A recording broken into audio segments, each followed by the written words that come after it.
कैसे हो बालको। तो आज कुछ नया सिखा दें।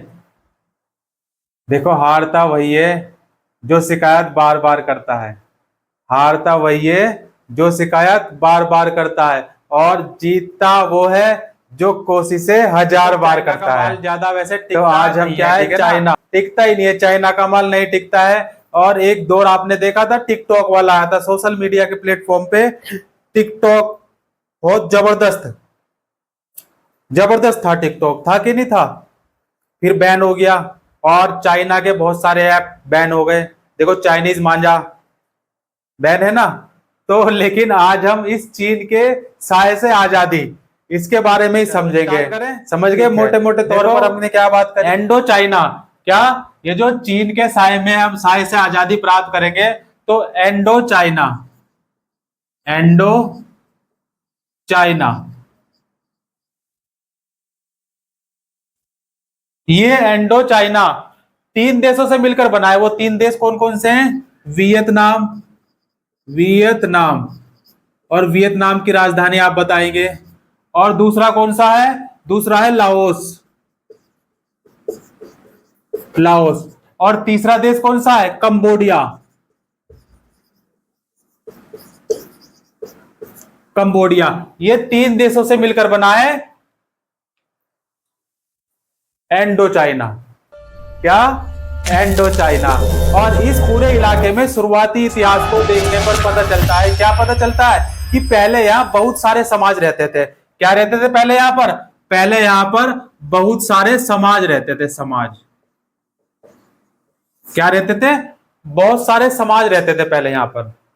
और पूरे इलाके पर शक्तिशाली चीनी साम्राज्य का वर्चस्व था। किसका? चीनियों का वर्चस्व था, जिसे आज उत्तरी और मध्य वियतनाम कहा जाता है। जिसे क्या? उत्तरी और मध्य वियतनाम कहा जाता है। वह वहां एक स्वतंत्र देश की स्थापना कर ली गई। जब तो भी वहां के शासकों ने न केवल चीनी शासन व्यवस्था को बल्कि चीनी संस्कृति को भी अपनाए रखा। कौन सी संस्कृति? चाइना की संस्कृति को भी अपनाए रखा। वियतनाम उस रास्ते से भी जुड़ा रहा जिससे समुद्री सिल्क रूट, कौन सा? सिल्क रूट,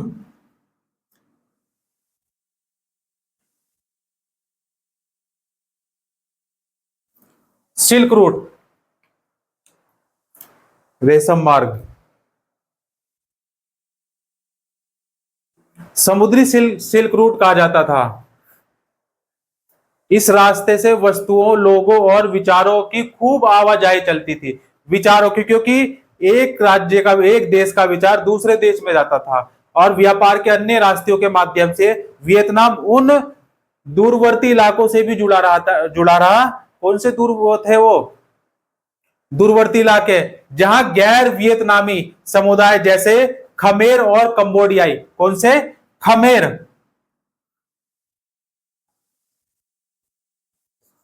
और कंबोडियाई,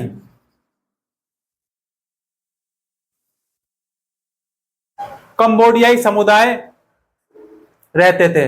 औपनिवेशिक वर्चस्व और उसका विरोध कैसे हुआ? विरोध कैसे हुआ? देखो, वियतनाम पर फ्रांसीसियों के कब्जे के बाद, जब वियतनाम पर फ्रांसीसियों का कब्जा हो गया, किसके?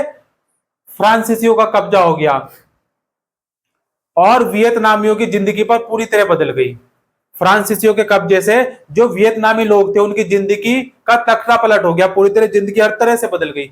जीवन के हर मोर्चे पर जनता का औपनिवेशिक शासकों के साथ टकराव होने लगा। क्या होने लगा? टकराव होने लगा, टकराव। एक दूसरे के प्रति, एक दूसरे के बीच टकराव होने लगा। फ्रांसीसियों का नियंत्रण सबसे ज्यादा सैनिक और आर्थिक मामलों से ही दिखाई देता है। किससे? सैनिक और आर्थिक मामले। लेकिन वियतनाम संस्कृति को तहस नहस करने के लिए उन्होंने सुनियोजित प्रयास किए। फ्रांसीसी और उनके वर्चस्व का एहसास कराने वाली हर चीज के खिलाफ वियतनामी समाज के हर तबके ने जमकर संघर्ष किया, और वियतनाम में राष्ट्रवाद के बीज पड़े। क्या पड़े? बीज पड़े। क्लियर होगी बात? तो क्या है वो? बोए पेड़ बबूल का तो आम कहां से पाए, बीज पड़े। फ्रांसीसी सेना ने पहली बार, क्या, देखो फ्रांसीसी सेना ने पहली बार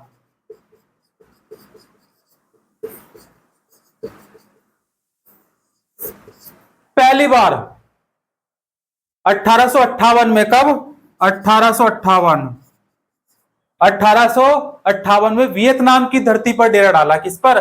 वियतनाम की धरती पर डेरा डाला। वियतनाम की धरती पर डेरा डाला। और 80 के दशक के मध्य आते आते उन्होंने देश के ऊपरी इलाके पर मजबूती से कब्जा जमा लिया, एकदम मजबूती से। कैसी? एसीसी सीमेंट जैसी मजबूती या अंबुजा सीमेंट, जंग रोधक। देखो फ्रांस और चीन युद्ध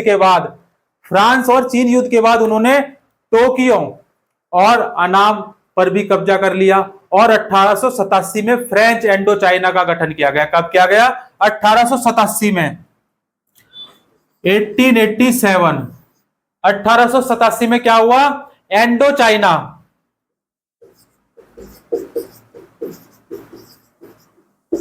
इंडो चाइना का गठन हो गया भाई। कब? 1887 में। और बाद के दशकों में एक और फ्रांसीसी शासक वियतनाम पर अपना कब्जा जमाने गए। और दूसरी तरफ वियतनामियों को यह बात समझ में आने लगी कि फ्रांसीसी के हाथों वे क्या क्या गवा चुके हैं, और इस सोच विचार को जद्दोजहद से वियतनाम में राष्ट्रवादी प्रतिरोध विकसित हुआ। क्या हुआ? राष्ट्रवादी प्रतिरोध विकसित हुआ। मशहूर नेत्रहीन शायर, क्या? मशहूर नेत्रहीन, उनकी आंखें नहीं थी, नेत्रहीन थे वो, नेत्रहीन शायर। और आजकल तो नेत्रहीन के लिए कौन सी शिक्षा व्यवस्था है, कौन सी लिपि होती है जो वो लिखते हैं नेत्रहीन बच्चे? ब्रेल लिपि। ब्रेल लिपि क्या बोलते हैं उसको? ब्रेल लिपि। तो नेत्रहीन शायर हुए कौन से? न्यू येन। क्या नाम है उनका? न्यू येन, न्यू येन दिन कैसे कैसे नाम है ना, देखो च्यू और भी लगाएंगे, क्या लगाएंगे? च्यू। इन्होंने 1822 से 1888 के बीच, 1822 से 1888, 1888 के बीच में अपने देश की दुर्दशा पर शोक व्यक्त करते हुए लिखा। क्या लिखा? देखो इन्होंने, बड़ी दूर से आए हैं, प्यार का तोहफा लाए हैं, ध्यान से सुनिएगा। मैं चीर अंधकार में जीने को तैयार हूं, मैं चीर अंधकार में जीने को तैयार हूं। गद्दारों का मुंह देखना मुझे मंजूर नहीं, गद्दारों का मुंह देखना मुझे मंजूर नहीं। मुझे कोई आजमा के ना देखे या आजमाते हुए आदमजात ना दिखे, कोई बात नहीं। किसी इंसान की पीड़ा मुझे मंजूर नहीं, किसी इंसान की पीड़ा मुझे मंजूर नहीं। मुझे कोई आदमजात ना दिखे, कोई बात नहीं। किसी इंसान की पीड़ा मुझे मंजूर नहीं। मैं कुछ ना देखूं, कोई बात नहीं। मैं कुछ ना देखूं, कोई बात नहीं। वतन को छिन्न भिन्न होते नहीं देख सकता, वतन को छिन्न भिन्न होते नहीं देख सकता। देखो नेत्रहीन से हारते है ना, क्या गजब का लिखा है? अपने स्तर पर तो देखो गजब का ही लिखा है ना। उनके अपने विचार रहे होंगे किसी के प्रति, और हमारे विचार किसी के प्रति भी एक दूसरे से देखो भिन्न भिन्न हो सकते हैं, अलग अलग हो सकते हैं। फ्रांसीसियों को उपनिवेश की जरूरत क्यों थी? अब देखो फ्रांसीसियों को उपनिवेश की जरूरत क्यों थी? एक जमाने में प्राकृतिक संसाधन हासिल करने और जरूरत साझे सामान जुटाने के लिए उपनिवेश बनाना जरूरी था, जरूरी माना जाता था। एक उपनिवेश जरूरी माना जाता था। इसके अलावा दूसरे पश्चिमी राष्ट्र जो थे, कौन से दूसरे जो पश्चिमी राष्ट्र थे, फ्रांसीसी को भी लगता था कि दुनिया के पिछड़े समाजों, जो दुनिया के पिछड़े समाज हैं, समाजों तक सभ्यता की रोशनी पहुंचना विकसित यूरोपीय राष्ट्रों का दायित्व है। क्या है? विकसित यूरोप राष्ट्रों का दायित्व है। और फ्रांसीसियों ने वियतनाम के कौन सा डेल्टा का नाम क्या है उसका? उस डेल्टा का नाम है मैकोंग। क्या नाम है? मैकोंग। पूछा जा सकता है, एक नंबर में कई बार छप सकता है ये, और छपा भी होगा। अगर 1857 की क्रांति से पहले के लोग सुन रहे हैं और देख रहे हैं तो उन्होंने अच्छे से इसको निचोड़ रखा होगा। मेकोंग डेल्टा इलाके में देखो खेती बढ़ाने के लिए क्या क्या, सबसे पहले वहां नहरें बनाई। क्या बनाई? सबसे पहले नहरें। भाई खेती बढ़ाने के लिए क्या चाहिए? सबसे पहले पानी की जरूरत होगी, तो नहरें बनाई। और जल निकासी का प्रबंध शुरू किया। क्या कर दिया? देखो, जल निकासी प्रबंध, जल निकासी का प्रबंध किया। और सिंचाई, अब देखो उनको ले जाने के लिए क्या करनी पड़ेगी? सिंचाई करनी पड़ेगी। भाई जल की नहरों से जल लेने के लिए, जल की निकासी करने के लिए क्या करना पड़ेगा? सिंचाई की विशाल व्यवस्था बनाई गई। क्या बनाई गई? सिंचाई के लिए विशाल व्यवस्था बनाई गई। बहुत सारी नहरों और भूमिगत जलधाराएं बनाई गई। क्या बनाई गई? भूमिगत जलधाराएं बनाई गई। ज्यादातर लोगों को जबरदस्ती काम पर लगाकर निर्मित की गई हैं। कैसे की गई हैं? लोगों को जबरदस्ती काम पर लगा के बनाई गई हैं। और इस अवस्था में, इस व्यवस्था में चावल के उत्पादन में वृद्धि हुई। क्या हुआ? चावल, दाल भात खावा है ना, भात, चावल उत्पादन में वृद्धि हुई। और वियतनाम दूसरे देशों को चावल का निर्यात करने लगा। क्या करने लगा? दूसरे देशों, इतना निर्यात बढ़ गया, इतना उत्पादन बढ़ गया कि दूसरे देशों को निर्यात करने लगा, देने लगा। 1873 में चावल की खेती केवल 2,74,000 हेक्टेयर इलाके में होती थी। और 27 साल बाद, कितने साल बाद? 27 साल बाद, यानी कि 1900 तक यह क्षेत्रफल 11 लाख हेक्टेयर, और 1930 में बढ़कर 22 लाख हेक्टेयर हो गया। कितना हो गया? 22 लाख हेक्टेयर हो गया। अब तक वियतनाम का 2/3 चावल अंतरराष्ट्रीय बाजार में जाने लगा। कितना? 2/3 चावल अंतरराष्ट्रीय बाजार में जाने लगा। 2/3 कितना होगा भाई साहब? आप बताएंगे? नहीं मालूम? ये बांडिया बताएगा। चल रहे, बता रहे? 1/3, 2/3, 1/4 लिख के दिखा। 1930 तक देखो वियतनाम दूसरी दुनिया में चावल का तीसरा सबसे बड़ा देश। कब? 1931, 1931 तीसरा सबसे बड़ा देश। कौन सा? थर्ड, तीसरा निर्यातक देश बन चुका था। और इसी दौरान व्यापारिक वस्तुओं के आवागमन पर, आने जाने पर फौजी टुकड़ियों की आवाजाही, भाई फौजी टुकड़ियों की आवाजाही, आना और जाना, उनका आना भी जाना भी लगा था। पूरे क्षेत्र पर नियंत्रण कायम करने के लिए संरचनात्मक परियोजनाओं का निर्माण शुरू कर दिया गया। अब देखो क्या हो गया? डेवलपमेंट शुरू कर दिया गया। और पूरे इंडो चाइना में गुजरने वाला एक विशाल रेल नेटवर्क। अब भाई क्या चाहिए? ट्रेन भी तो चाहिए ना? नहीं चाहिए ट्रेन? ट्रेन नेटवर्क, पूरा नेटवर्क होता है ना, जाल देखो, पटरियों का जाल। ऐसी नेटवर्क हमारे दिमाग का भी है, कोशिकाओं का। किसका है? कोशिकाओं का, नर्व सेल। इसके माध्यम से वियतनाम के उत्तरी और दक्षिणी भाग चीन से जुड़ गए। जो इन्होंने रेल बनाया, रेल का जाल बिछाया, उससे क्या हुआ?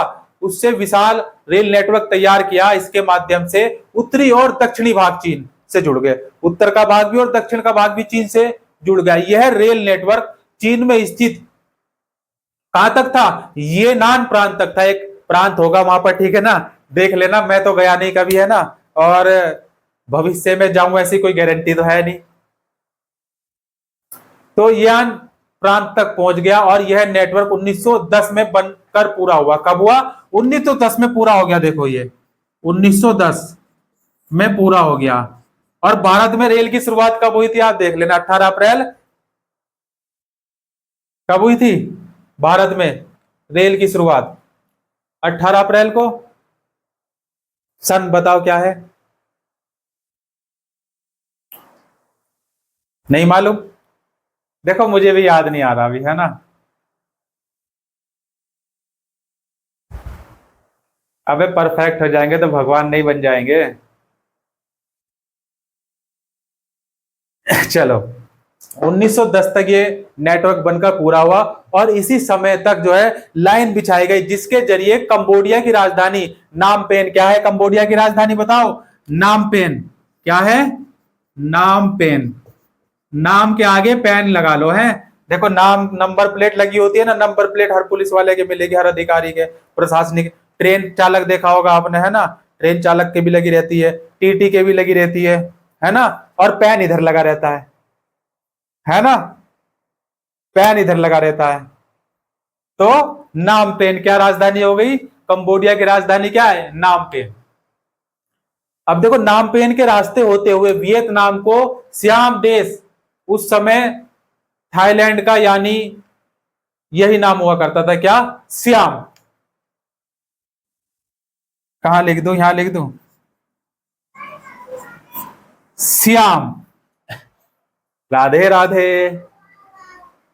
सियाम नाम हुआ करता था उस समय थाईलैंड का, और थाईलैंड से जोड़ दिया गया। 1920 के दशक तक आते आते, जब तक हम 1920 के दशक तक आए, तो फ्रांसीसी व्यापारी अपने कारोबार से ज्यादा मुनाफा कमाने के लिए देखो क्या हुआ, वियतनाम सरकार पर इस बात के लिए जोर वो दबाव डालने लगे कि संरचनागत परियोजनाओं को और भी तेजी से आगे बढ़ाया जाए। क्या बनाया जाए?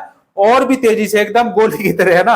अब चाइना के लोग देखो कितने तेजी से भागते हैं ना, कितने डेवलप हैं। सूप का आविष्कार, ऐसे ऐसे सूप हैं कि दिमाग झन्ना जाए अगर सुन ले तो, है ना, नाम से ही दम झन्ना जाता है। देखो क्या उपनिवेशों का हिस्सा विकास करना जरूरी था उपनिवेशों का? इस बारे में कोई संदेह नहीं है कि स्वामी राष्ट्रों के हितों को पूरा करने के लिए उपनिवेश बनाए जाते थे। क्या बनाए जाते थे? ये उपनिवेश हितों को पूरा करने के लिए। किसको? हितों को पूरा करने के लिए बनाए जाते थे। और सवाल यह है कि स्वामी राष्ट्रों के हितों को साधने का तरीका क्या है?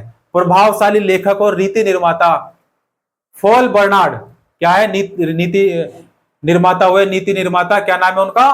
Fall Bernard. जैसे कुछ लोगों का मानना क्या था, ऐसे कुछ बहुत और भी लोग हुए ऐसे कई, उन लोगों का मानना क्या था कि उपनिवेशों की अर्थव्यवस्था का विकास करना जरूरी है। उपनिवेशों की अर्थव्यवस्था का विकास करना जरूरी है। कहीं ना कहीं इस विकास का आगे जाके जो है क्या होगा? लाभ मिलेगा। इसलिए अगर गुलाम देश की अर्थव्यवस्था मजबूत होगी, अगर गुलाम देश की अर्थव्यवस्था मजबूत होगी और लोगों का जीवन स्तर बेहतर होगा, जो लोगों का जीवन स्तर है वो क्या होगा? बेहतर होगा, तो वे ज्यादा चीजें खरीदेंगे, जिससे बाजार फैलेगा। क्या करेगा? बाजार फैलेगा। फ्रांसीसी व्यवसायों को फायदा होगा। जो फ्रांसीसियों के जितने भी व्यवसाय हैं उनको क्या होगा? फायदा होगा। और बर्नार्ड ने देखो क्या बताया, और वियतनाम की आर्थिक प्रगति को बाधित करने वाली कई बातें गिनवाई, जो प्रगति में बाधा। अब बाधा देखो बहुत होगी, तो बाधाएं भी गिनवाई इसने। जैसे देश की आबादी ज्यादा थी, खेती का उत्पादन स्तर कम था, और किसान भारी कर्ज में डूबे हुए थे। जो किसान थे उन पर बहुत कर्ज था, और आज भी है यह व्यवस्था। देखो आज भी कहीं ना कहीं आज भी साहूकार बहुत मजे ले रहे हैं।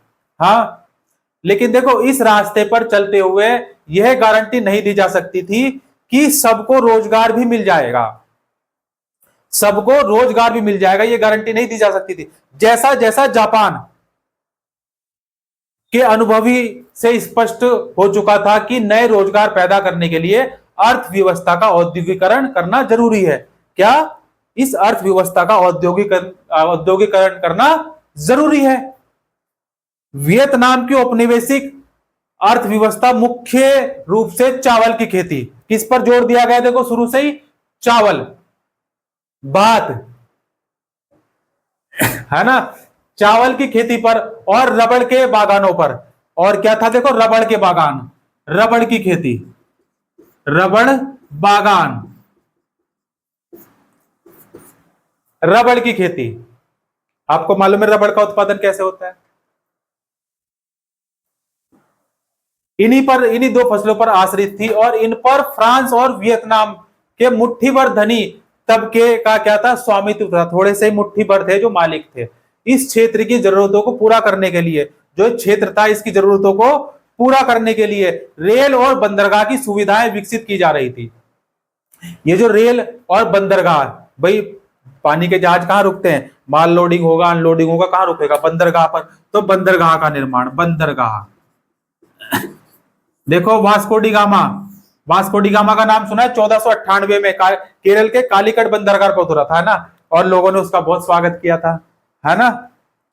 और वही वास्को डी गामा, फिर चीनी यात्री फायान आया, है ना, फायान भी तो आया था, विदेशी था फायान, चीनी यात्री फायान। फायान देखो, फायान, फायान, अंतरिक्ष। तो जरूरतों को पूरा करने के लिए रेल और बंदरगाह की सुविधाएं, ठीक है, विकसित की जा रही थी। और रबड़ के बागानों में वियतनामी मजदूरों से एक तरफा अनुबंध व्यवस्था के तहत काम करवाया जाता था, जबरदस्ती भी करवा। देखो बनार्ड की राय और क्या थी? बनार्ड की राय क्या थी? बनार्ड लिखा था मैंने? नहीं लिखा था, नहीं लिखा था, चलो कोई बात नहीं, जाने दो। सुनाई तो दे रहा था ना, ध्यान से अगर सुना होगा, कान लगाकर रहेगा एकदम। तो देखो इनकी और क्या राय थी? विपरीत फ्रांसीसियों ने वियतनाम की अर्थव्यवस्था में सुधार के लिए खास प्रयास नहीं किए, कोई ज्यादा खास प्रयास नहीं किए। ग्रामीण इलाकों में जमींदारों का बोलबाला था। किसका? शुरू से ही रहा है जमींदारों का बोलबाला, हर जगह जमींदारों का बोलबाला शुरू से रहा है, और जीवन स्तर गिरता जा रहा था। अब देखो औपनिवेशिक शिक्षा की दुविधा क्या थी? भाई दुविधा देखो होती है ना, दुविधा, क्या दुविधा थी? दुविधा, मानो तो मैं गंगा मां हूं, ना मानो तो बहता पानी। और बहती गंगा में हर कोई हाथ धोना चाहता है, हाँ, गलत बात है लेकिन, है ना। खुददार व्यक्ति ऐसा नहीं करेगा, है ना। जो मर्द होगा ना असली, वो कभी भी बहती गंगा में हाथ नहीं धोएगा। बता नहीं भाई, है ना, मुझे नहीं मालूम। अब देखो औपनिवेशिक शिक्षा की क्या दुविधा थी, हम दुविधा के बारे में बात करेंगे, ठीक है ना। फ्रांसीसी उपनिवेशवाद सिर्फ आर्थिक शोषण पर केंद्रित नहीं था, बात मत कर भाई, आर्थिक शोषण पर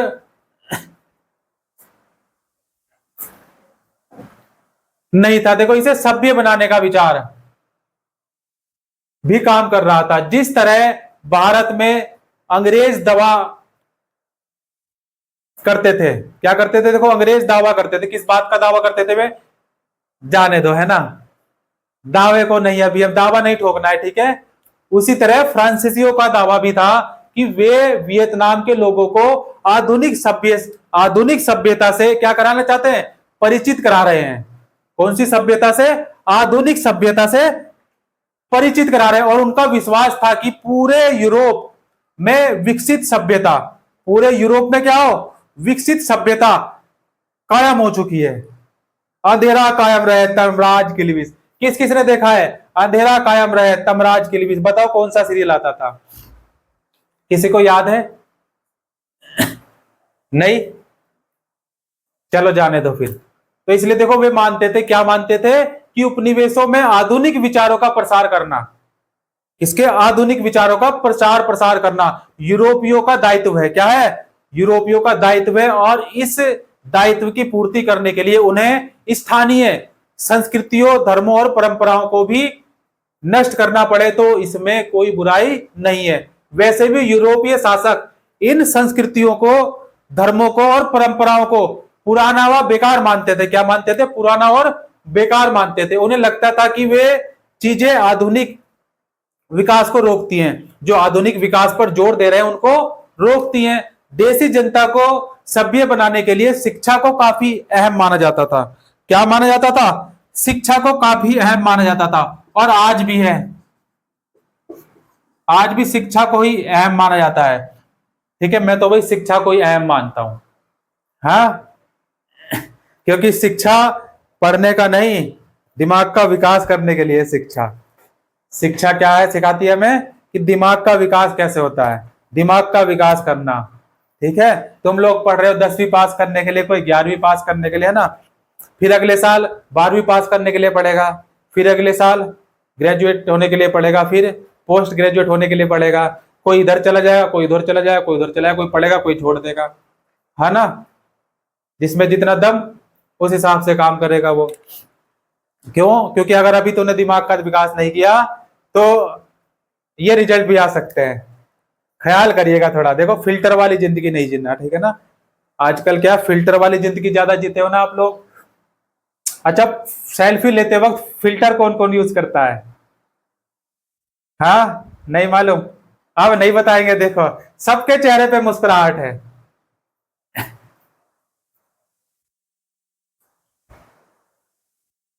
आधुनिक विकास को रोकती थी, उनका मानना था। और शिक्षा को काफी अहम माना जाता था। लेकिन वियतनाम में शिक्षा का प्रचार प्रचार प्रसार करने से पहले फ्रांसीसियों को एक और दुविधा हल करनी थी। वो दुविधा क्या थी? कि दुविधा इस बात को लेकर थी कि वियतनामियों को किस हद तक या कितनी शिक्षा दी जाए। वियतनामियों को किस हद तक और कितनी शिक्षा दी जाए। वजन तोल के, हाँ भाई 1 किलो शिक्षा दे दो, है 2 किलो शिक्षा दे दो। इस बात की बड़ी दुविधा थी।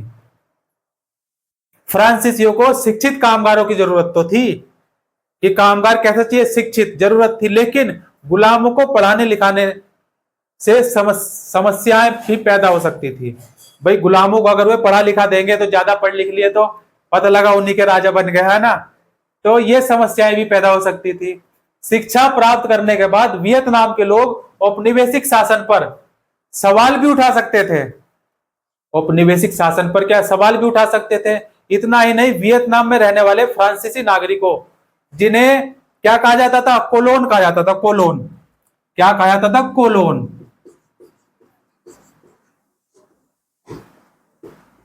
क्लोन।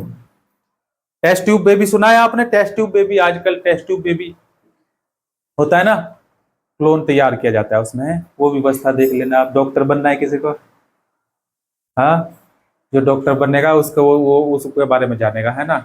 ऑपरेशन कैसे होता है, सुई कैसे लगाई जाती है, बीपी बढ़ाया कैसे जाता है, बीपी नापा कैसे जाता है ना।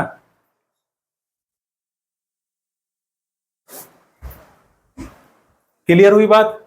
तो क्या था, क्या कहते थे? कोलोन कहा जाता था। तो यह भी भय था कि स्थानीय लोगों में शिक्षा के प्रसार से कहीं उनके काम धंधे और नौकरियां भी हाथ से ना निकल जाती रहे। इन लोगों में कोई शिक्षक, कोई दुकानदार तो कोई पुलिस वाला था। इसलिए ये लोग वियतनामियों को पूरी फ्रांसीसी शिक्षा देने का विरोध करते थे। क्या करते थे? विरोध करते थे। क्लियर हुई बात? हाँ। अब देखो, आधुनिक सोच शिक्षा की भाषा क्या थी? देखो, शिक्षा के क्षेत्र में फ्रांसीसियों को एक और समस्या का सामना करना पड़ा। वियतनाम के धनी और अभिजातीय तबके के लोग जो थे, चीनी संस्कृति से गहरे तौर पर प्रभावित थे। गहरे तौर पर प्रभावित थे। फ्रांसीसियों की सत्ता को सुदृढ़ सुदृढ़ आधार प्रदान करने के लिए प्रभाव को समाप्त करना जरूरी था। प्रभाव को समाप्त करना जरूरी था। और चाइनीज माल ज्यादा टिकता नहीं है, आप भी जानते हैं। वियतनाम किसान डाकुओं के भय से आजाद हो गए और चारों तरफ अमन चैन, और किसान दिल लगाकर काम कर सकते थे। आधुनिक दिखने की चाह में देखो, पश्चिमी ढंग की शिक्षा देने के लिए 1907 में टोकिन फ्री, क्या 1907 1907 में क्या नाम है? Tonkin Tonkin Tonkin free school. Education देखो, फ्री, फ्री शिक्षा। और बेटी पढ़ाओ बेटी पढ़ाओ बेटी बचाओ के साथ दामाद को भी बचाओ। हाँ, ऐसा आजकल स्लोगन वायरल होने की तादाद पर है। अब देखो, फ्रांस, और ये क्लियर हो गई बात, फ्री शिक्षा। और इस शिक्षा में विज्ञान, स्वच्छता और फ्रांसीसी भाषा की कक्षाएं भी शामिल थी। तो शाम को लगती थी। कब लगती थी? शाम को लगती थी। और हमारी सुबह लगती है। उनके लिए अलग से फीस ली जाती थी। इस स्कूल की नजर में आधुनिक के क्या मायने थे, ये तो आप सोच भी नहीं सकते हैं। अब देखो स्कूलों में क्या हुआ, विरोध के स्वर। क्या स्कूलों में विरोध के स्वर। शिक्षकों और विद्यार्थियों ने इन पुस्तकों और पाठ्यक्रमों को आंख मूंद कर अनुसरण नहीं किया। देखो कुछ भी चीजें आंख मूंद कर नहीं करनी चाहिए, है ना, कि बस आंख मूंद लिया और कर लिया। कहीं इनका खुलकर विरोध हुआ तो कई लोगों ने खामोशी से क्या किया, प्रतिरोध दर्ज कराया। जैसे जैसे छोटी कक्षाओं में वियतनामी शिक्षकों की संख्या बढ़ती गई, इस बात पर नियंत्रण रखना मुश्किल होता गया कि उन कक्षाओं में क्या पढ़ाया जा रहा है, उन कक्षाओं में क्या पढ़ाया जा रहा है। और उनकी संस्कृति और मूल्यों का अपमान किया जा रहा था और लोगों में राजा प्रजा वाला भाव पैदा हो रहा था। क्या पैदा हो रहा था, राजा और प्रजा वाला भाव पैदा हो रहा था। फ्रांसीसी औपनिवेशिक शिक्षा के खिलाफ चल रहे संघर्ष, उपनिवेशवाद के विरोध और स्वतंत्रता के हद में चलने वाले व्यापक संघर्ष का क्या था, हिस्सा बन गया था। क्या बन गया था, हिस्सा बन गया था। और हमें सोच समझ के हिस्सा बनना है ना। हर हर महादेव, जय हिंद, है ना, जय श्री राम।